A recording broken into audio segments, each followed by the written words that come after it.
केशव भटजी, काही दगाफटका असेल तर मी असंच परत निघालो. हे बघा, एकमेकांची धोतरं फेडायचे धंदे बंद करायचे म्हणून बोलावलंय. विश्वास असेल तर थांब, माहिती नाही.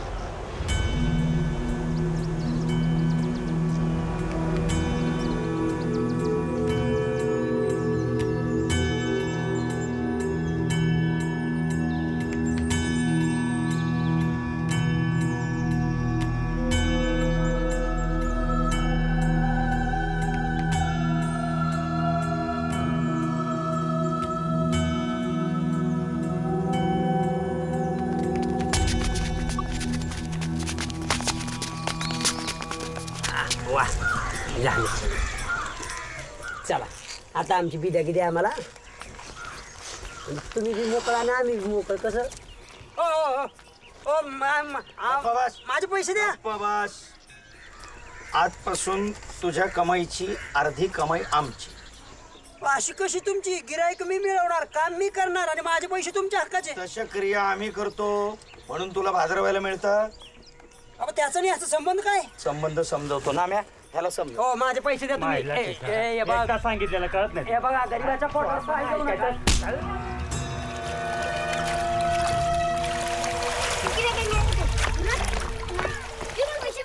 भाण्या इकडे.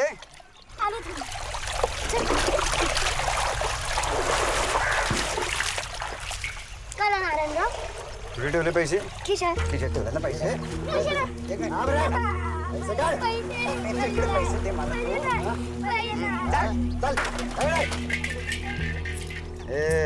उद्यापासून तुमच्यातली निम्मी कमाई पण आमची आहे.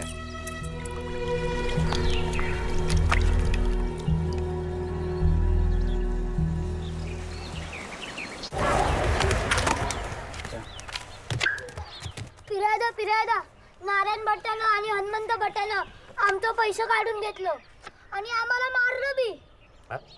पिर्या, त्या केशव भट्टाने माझ्या बी बिदगीतले पैसे काढून घेतले. असा राग आला होता ना, वाटलं तिथंच भादरावी त्याचे बिन पाण्यानं. जाऊ दे आता. पत्र सावकार पण इथं नाहीये, देवदर्शनाला गेले ते आल्यानंतर बघूया आपण.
कसं आहे? छान आहे का? त्या की घाल पाहू. बघ हा तसं दिसते. हा छान जगाच दिसते ना. मस्त आहे मस्त आहे. चांगले चांगले. बघ जरा हत्ती, बघ कशी दिसते. मस्त दिसते. आवडली का? हा घेऊ. आवडली. 165 हे द्या. अजून 15 रुपये द्या की. कमी आहेत वय. होय चंदू शेठ. राहू द्या, द्या 150 रुपये. चालतंय का?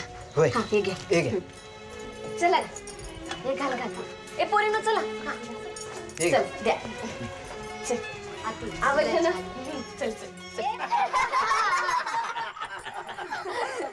काय जावई बापू, आवडली का बुगडी? हो. भाण्या, तू आता लवकरच मामा होणार आहे ना? हा, मग ह्याला काय म्हणायचं?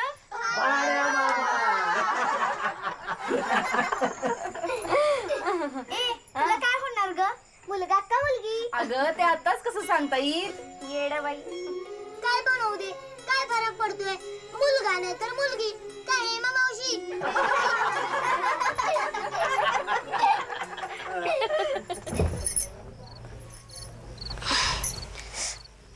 काय ग काय हो तुला काय वाटतं आपल्याला मुलगा होईल की मुलगी? खरं सांगू तुम्हासनी फान यासारखा हुशार पोरगा माझ्या पोटी जन्माला यावा.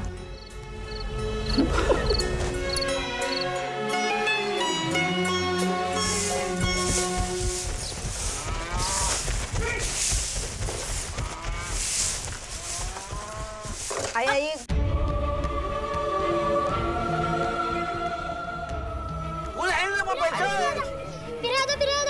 पत्र चौकारांचं लय वाईट झालं. लय वाईट झालं पण काय वाईट झालं ते तिने सांग की.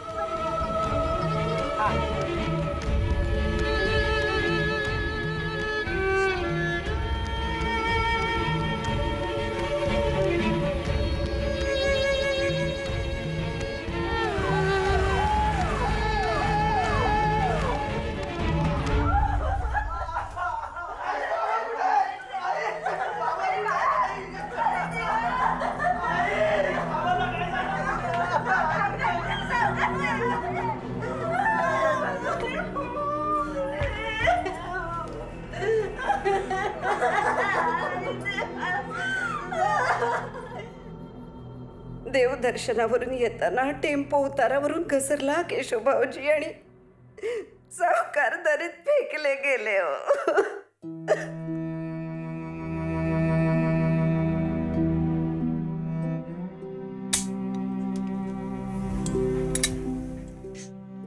केशवभाऊजी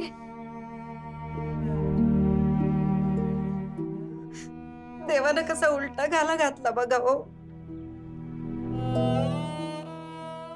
त्याचं नव्हतं झालं सगळं. आत्ता कुठं सोनमुख बघितलं होतं हो त्यांनी. नातवाचं तोंड बघायची केवढी घाई झाली होती त्यांना. सगळं विपरीत झालं हो केशवभाऊजी, सगळं विपरीत झालं. तोंडात पाण्याचं घोट घालायचं सुद्धा पुण्य मिळालं नाही हो मला. कुठल्या जन्मी कसलं पाप केलं होतं रे देवा. गळा काढून गाव गोळा करण्याची गरज नाही आहे सावकारीण बाई. मुद्द्याचं बोला. फाटका तुटका देह इथपर्यंत आणायची सोय नव्हती म्हणून काळजावर दगड ठेवून सगळं तिकडच आटोपलं भाऊजी. माझा लांबचा मावस भाऊ तिथं असतो म्हणून निभावलं. नाहीतर मयत सोबत घेऊन गावाकडे येणं आमच्या काही सोयीचं झालं नसतं. रामायण नकोय. अंत्यसंस्काराचं झालं ते झालं, पण आता अस्थि विसर्जन आणि दशक्रिया हे शास्त्राप्रमाणे पार पडलं म्हणजे सुटले मग आम्ही. शास्त्राप्रमाणे? अहो धर्मभ्रष्ट माणसं आम्ही. आम्हाला काय शास्त्रापात्रातलं डोंगलं कळत आहे? असं कसं म्हणता केशवभाऊजी? मग काय म्हणू? झालं गेलं सगळं विसरून जा आणि दशक्रिया विधी धर्माप्रमाणे पार पाडायला नको का? धर्माप्रमाणे?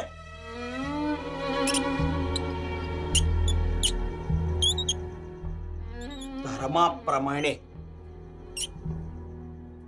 कुठल्या धर्माचा दाखला देताय हो सावकारीण बाई? आणि भावोजी भावोजी काय नाटक लावलंय? मी तुम्हाला वहिनी साहेब असं म्हणू का? परवाचा दिवस मेहरबानी करा आमच्यावरती. जरा समजून घ्या. झालं गेलं सगळं विसरून जाऊ. काय विसरू? काय विसरून जाऊ मी? मी मर्तिकवाला आहे हे विसरू? नाही, पत्रे सावकारांच्या मताप्रमाणे मी धर्मभ्रष्ट जन्मताच आहे हे विसरू? अख्ख्या गावासमोर बेवारशी कुत्र्याला जशी लाथ मारतात तसा गुढीपाडव्याच्या समारंभातून हकलवला होता मला हे विसरू? मनाचा मोठेपणा दाखवून चूक पोटात घ्या. हात जोडते, पदर पसरते. एवढा धर्म पाळा हो मी एवढा धर्मभ्रष्ट मर्तिकवाला किरवंत असेन तर कुणाचा धर्मसंस्कार पाळायचा आणि कुणाचा टाळायचा याचा निवाडा मी करेन. कळला? निघा निघा. ते पत्रे सावकारांच्या राखेचं गाठोडं घ्या आणि निघा निघा. तर ते गाठोडं गटारात टाकून देईन मी. निघा.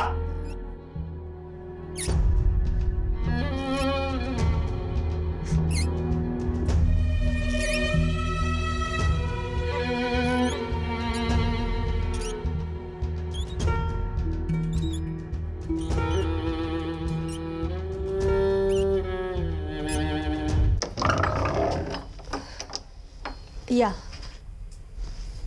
सावकारींबाई.